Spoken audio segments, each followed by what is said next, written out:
तो हम कुछ हैबिट की बात कर रहे थे, तो शायद बहुत छोटे से वर्ड है कि कभी देरी ना करें, या कभी देरी का मतलब मेरा ये था कि never procrastinate.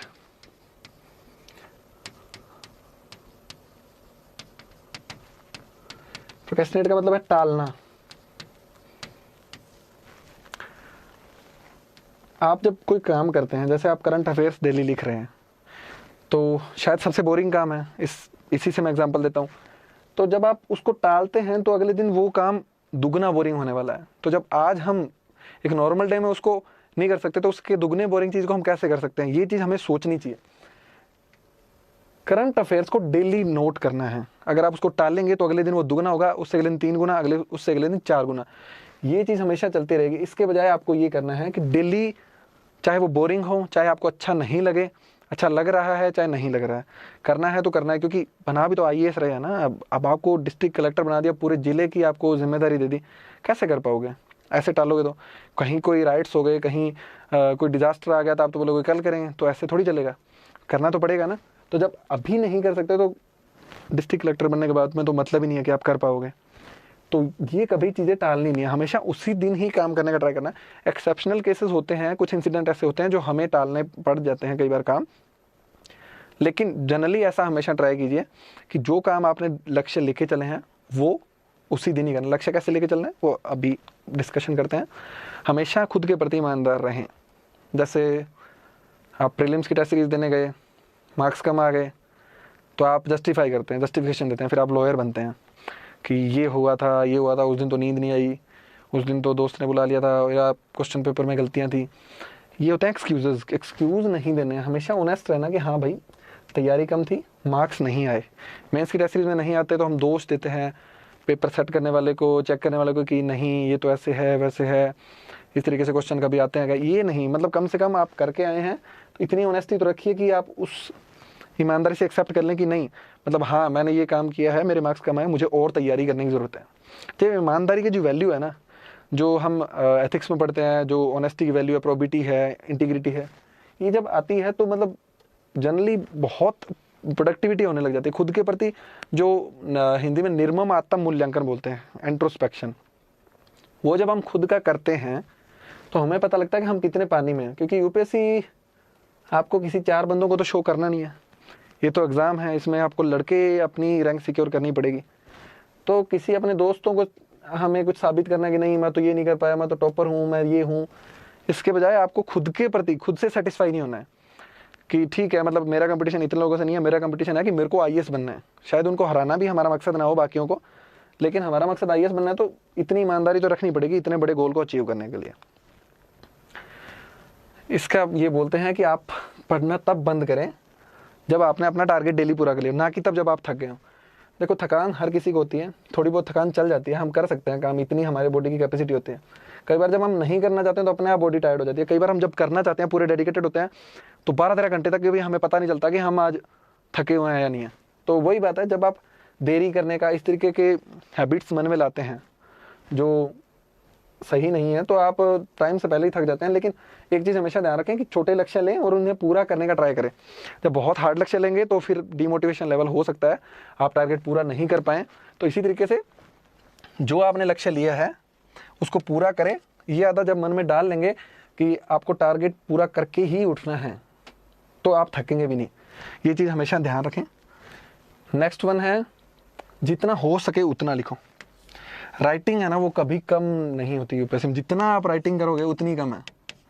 Basically UPSC writing का एग्ज़ाम है, आप जितना लिखोगे उतना ही अच्छा है। मेंस में अगर आपके हाईएस्ट मार्क्स हैं तो इंटरव्यू चाहे कितना ही बुरा हो जाए आपको आईएएस ही मिलेगा। मतलब सिलेक्शन में तो 100% श्योर है, 99% श्योर है कि आप आईएएस ही बन जाएंगे जब मेंस में आपके हाईएस्ट होते हैं। तो बहुत सारे एग्जाम्पल हैं जिनके मेंस में हाईएस्ट मार्क्स थे, इंटरव्यू में बहुत बुरे मार्क्स आए हैं, फिर भी आईएएस बने वो।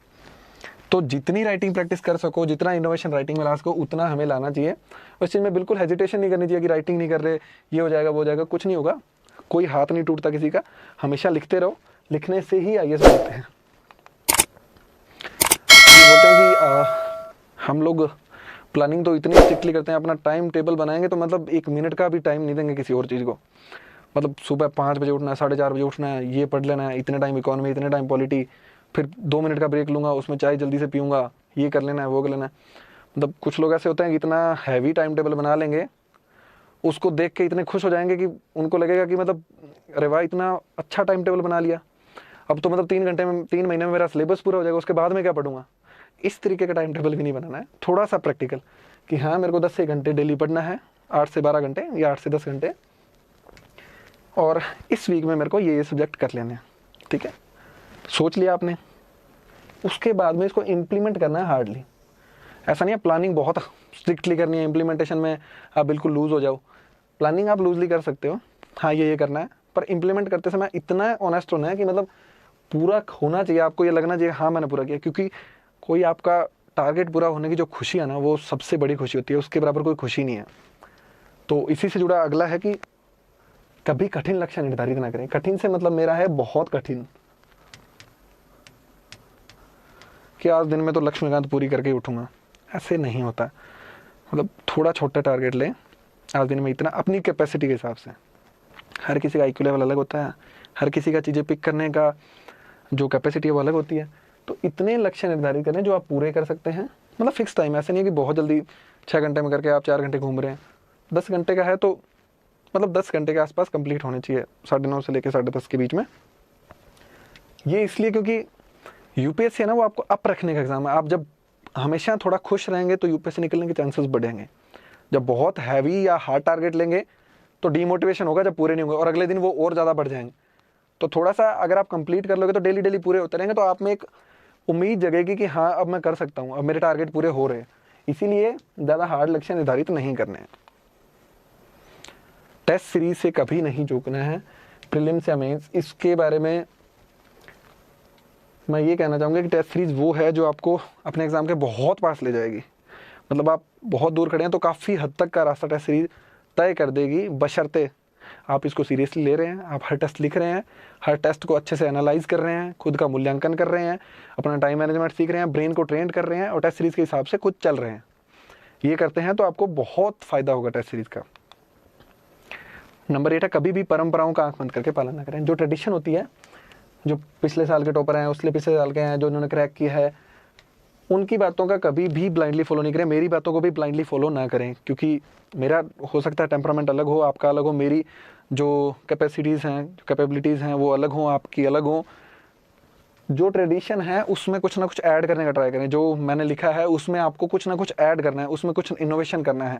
खुद का इनोवेशन वो सबसे बेस्ट होता है, वो आपको यूनिक बनाता है, वो आपको, क्योंकि जो टॉपर हैं कोई उसको बहुत फॉलो करते हैं तो उसके हिसाब से सारे लिखेंगे लेकिन जब आप अपना इनोवेशन लगाओगे उसमें, तो वो सिर्फ अकेले आप होगे जो आप लिखोगे, और 10 कॉपियों में जो अलग होती है वही ज़्यादा दिखती है।